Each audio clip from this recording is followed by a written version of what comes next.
जरा एक लम्हे के लिए तसव्वुर कीजिए एक ऐसी सुबह जब ना परिंदों की चहचहाट सुनाई दे, ना दरख्तों की सरसराहट कानों में रस घोले, ना ठंडी हवा का झोंका चेहरे को छुए, ना नदियों का शफाफ पानी बाकी रहे और ना ही बर्फ से ढके पहाड़ आंखों को सुकून बख्शे। जरा सोचिए, अगर कुदरत की ये तमाम नियामतें हमसे छीन जाएं तो हमारी जिंदगी कैसी होगी। अगर हमारे बच्चे हमसे सवाल पूछें कि क्या वाकई दरिया इतने साफ थे कि उनमें आसमान का अक्स दिखाई देता था, क्या वाकई जंगलात इतने घने थे कि परिंदों की चहचहाट हर सिमत गूंजती थी, क्या वाकई पहाड़ साल भर बर्फ की सफेद चादर ओढ़े रहते थे। और अगर उस वक्त हमारे पास कोई जवाब ना हुआ तो दोस्तों, ये कोई ख्याली मंजर नहीं बल्कि एक ऐसी हकीकत है जिसकी तरफ हम तेजी से बढ़ रहे हैं। माहौलियाती आलूदगी, जंगलात की बेदरीक कटाई, मौसमियाती तब्दीली, प्लास्टिक का बढ़ता हुआ इस्तेमाल और कुदरती वसाइल का गैर जिम्मेदाराना इस्तेसाल हमारी जमीन के वजूद के लिए एक संगीन खतरा बनता जा रहा है। आज आलमी यूम माहौलियात 2026 के मौका पर हमें रुक कर अपने आप से एक सवाल जरूर पूछना चाहिए। अगर जमीन हमारी हर जरूरत पूरी करती है तो क्या हम भी अपनी जमीन के लिए अपनी जिम्मेदारी पूरी कर रहे हैं। दोस्तों, हमारी दुनिया बेहद खूबसूरत है। सरसब्ज जंगलात, बहते दरिया, बर्फ से ढके पहाड़, खुश रंग फूल, नीला आसमान और चहचहाते परिंदे कुदरत के वो अनमोल तोहफे हैं जिनके बगैर जिंदगी का तस्वर मुमकिन नहीं।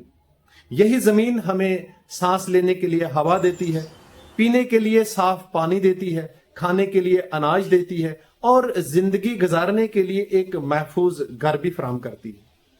लेकिन अफसोस, यही जमीन आज एक ऐसी खामोश बीमारी का शिकार है जो अंदर ही अंदर दिमे की तरह इसे खोखला करती जा रही है। गुज़श्ता 2 सदियों से ये हमारी जमीन से चिपटी हुई है। इस बीमारी का नाम है आलूदगी। जी हां, वही आलूदगी जो खामोशी से हमारी फिजा, पानी, जमीन और जिंदगी को तबाह कर रही है। और सबसे तलख हकीकत यह है कि इसे फैलाने वाले भी हम खुद हैं। आप, मैं और हम सब। गाड़ियों का धुआं, फैक्ट्रियों की जहरीली गैसें, बिजली घरों का धुआं, प्लास्टिक का बेतहाशा इस्तेमाल, जंगलात की बेधरी कटाई और कुदरती वसाइल का गैर जिम्मेदाराना इस्तेमाल हमारी जमीन को बीमार कर रहा है। हर साल तकरीबन 30 अरब टन आलूदगी फिजा में शामिल करते हैं। जरा तसव्वुर कीजिए, 30 अरब टन वजनी एक पहाड़ का। इतनी आलूदगी हम हर साल अपनी ही जमीन, अपनी ही सांसों में शामिल कर देते हैं। याद रखिए, आज जमीन को दरपेश सबसे बड़े खतरात में से एक प्लास्टिक की आलूदगी भी है। एक आम प्लास्टिक बोतल को गलने सड़ने में तकरीबन 450 साल लगते हैं। यही प्लास्टिक दरियाओं, झीलों, समुद्रों में पहुंचकर बेशुमार आबी जानवरों और इंसानों की जिंदगी के लिए खतरा बन जाता है। हम इस जमीन को मां धरती कहते हैं ना, क्यों? क्योंकि हमारा जिस्म इसी मिट्टी से बना है और एक दिन मरने के बाद हमें इसी मिट्टी में वापस जाना है, यानी अपनी मां के पास लौट जाना है। तो क्या कोई अपनी मां के साथ ऐसा सलूक कर सकता है जैसा हम इस जमीन के साथ कर रहे हैं? दोस्तों, इस साल आलमी यूम माहौलियात 2026 का मौजू यानी मौसमियाती इकदाम, क्लाइमेट एक्शन, यह मौजू पूरी इंसानियत को एक वाजिया पैगाम देता है कि अब सिर्फ फिक्र करने का वक्त नहीं है बल्कि अमल करने का वक्त है। क्योंकि कुदरत हमें मसलसल खबरदार कर रही है। आलूदगी से भरी फिजा, पिघलते हुए ग्लेशियर्स, बढ़ता हुआ दर्जा हरारत, खुश्क साली, तबाहकुन सैलाब और जंगलात में आग, ये सब आने वाले खतरनाक मुस्तकबिल की निशानियां हैं जिन्हें हम मसलसल नजरअंदाज करते आ रहे हैं। जम्मू कश्मीर की खूबसूरत वादियां भी इन असरात से महफूज नहीं रह सकी।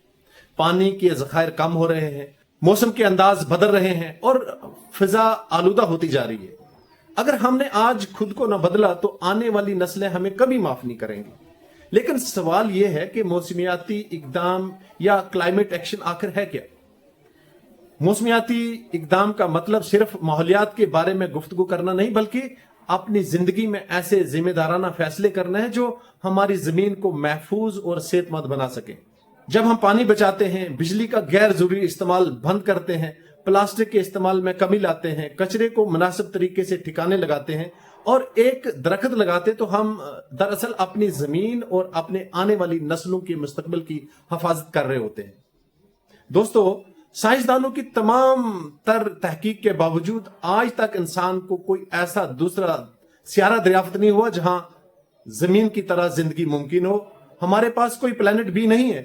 یہ زمین ہی ہمارا واحد گھر ہے، اور اگر ہم نے اس کی حفاظت نہ کی تو ہمارے پاس جانے کے لیے کوئی دوسرا ٹھکانہ نہیں ہوگا. اسی لیے موسمیاتی اقدام صرف ایک انتخاب نہیں بلکہ ہماری بقا کی ضرورت بن چکا ہے. کورونا کے دنوں کو یاد کیجئے ذرا، جب پوری دنیا گھروں میں بند ہو گئی تھی، کارخانے بند تھے، سڑکیں سنسان نظر آ رہی تھی. نتیجہ یہ نکلا کہ دنیا میں آلودگی 15 سے 20% کم ہو گئی. صاف آسمان دوبارہ نظر آنے لگا، دریاؤں کا پانی شفاف ہونے لگا، اور فضا میں تازگی واپس آ گئی. دور دراز کے پہاڑ صاف نظر آنے لگے، پرندوں کی آوازیں پہلے سے زیادہ سنائی دینے لگی. کیا قدرت ہمیں یہ پیغام نہیں دے رہی تھی کہ اگر انسان اپنی غلطیاں کم کر دے تو زمین پھر سے زندہ ہو سکتی ہے؟ یہ اس بات کا واضح ثبوت تھا کہ اگر انسان اپنی غلطیاں کم کر دے تو زمین آج بھی خود کو دوبارہ زندہ کر سکتی ہے. لیکن سوال یہ ہے کہ آخر کب تک ہم اس زمین پر بوجھ بنے رہیں گے؟ کیا اس تباہی کا کوئی حل نہیں؟ کیا امید کی کوئی کرن باقی نہیں؟ جی ہاں، امید ابھی زندہ ہے، کیونکہ مسئلہ بھی انسان ہے اور حل بھی انسان ہی ہے. آپ اس کا حل ہیں، میں اس کا حل ہوں، اور ہم سب مل کر اس دنیا کو دوبارہ خوبصورت بنا سکتے ہیں. ہمیں صرف اپنی زندگی میں چند چھوٹی چھوٹی تبدیلیاں لانی ہیں. سب سے پہلے ایندھن اور تیل کا استعمال کم کرنا ہے. ایسی گاڑیاں استعمال کریں جو کم ایندھن خرچ کریں اور بلا ضرورت سفر سے بچیں تاکہ پیٹرول اور ڈیزل کم استعمال ہو. دوسرا، پلاسٹک کا استعمال کم سے کم کریں. ایسی چیزیں استعمال کریں جو دوبارہ استعمال کی جا سکتی ہیں. اور کچرا ذمہ داری کے ساتھ ٹھکانے لگائیں. پانی اور بجلی کی بچت کریں اور اپنے ارد گرد کے ماحول کو صاف ستھرا رکھیں. تیسری اور سب سے اہم بات، درخت لگائیں، کیونکہ درخت زمین کے لیے وہی حیثیت رکھتا ہے جو انسانی جسم کے لیے دل کی ہے. اگر درخت نہ ہو تو آکسیجن کہاں سے آئے گی؟ اگر درخت نہ ہو تو بارشیں کہاں سے آئیں گی؟ اگر درخت نہ ہو تو انسان سانس کیسے لے گا؟ آئیے ایک خوبصورت روایت شروع کریں. اپنی ہر سالگرہ پر ایک پودا ضرور لگائیں. اپنی ہر کامیابی کو ایک درخت سے جوڑیں. اپنے بچوں کو سکھائیں کہ دنیا سے تحفے لینے کے بجائے دنیا کو ایک تحفہ ضرور دیں، درختوں اور پودوں کی شکل میں. کیونکہ درخت صرف ایک پودا نہیں ہوتا، وہ آنے والی نسلوں کے لیے ایک سانس ہوتا ہے، وہ پرندوں کے لیے گھر ہوتا ہے، وہ زمین کے لیے زندگی ہوتا ہے، اور انسان کے لیے امید ہوتا ہے. بطور اساتذہ، طلبہ، والدین اور ذمہ دار شہری، ہم سب کی مشترکہ ذمہ داری ہے کہ ماحولیاتی شعور کو فروغ دیں اور اپنے عمل سے دوسروں کے لیے مثال بنیں. ہمارے اسکول، کالج اور تعلیمی ادارے اس تبدیلی کے مراکز بن سکتے ہیں. شجر کاری، plantation drives, cleanliness drives, eco club activities, environmental awareness programs, اور نئی نسل میں فطرت سے محبت اور زمین کے تحفظ کا جذبہ پیدا کریں. اب فیصلہ ہمارے ہاتھ میں ہے. ہم اپنے بچوں کے لیے کیسی دنیا چھوڑ کر جانا چاہتے ہیں؟ ایک سرسبز، خوبصورت اور جنت جیسی دنیا، یا ایک گرم، آلودہ اور بنجر زمین؟ یاد رکھیے، یہ زمین ہمارے آباء و اجداد کی میراث نہیں بلکہ ہمارے بچوں کی امانت ہے. آئیے اس امانت کی حفاظت کریں اس سے پہلے کہ بہت دیر ہو جائے. کیونکہ زمین کے گوشے گوشے سے ایک ہی صدا بلند ہو رہی ہے، میری حفاظت کرو، میری حفاظت کرو، میری بقا تمہاری بقا ہے. اور یاد رکھیے، آج ماحولیات کا تحفظ کرنا آنے والے کل کو دیا جانے والا سب سے قیمتی تحفہ ہے.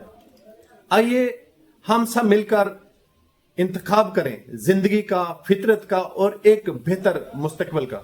بہت بہت شکریہ.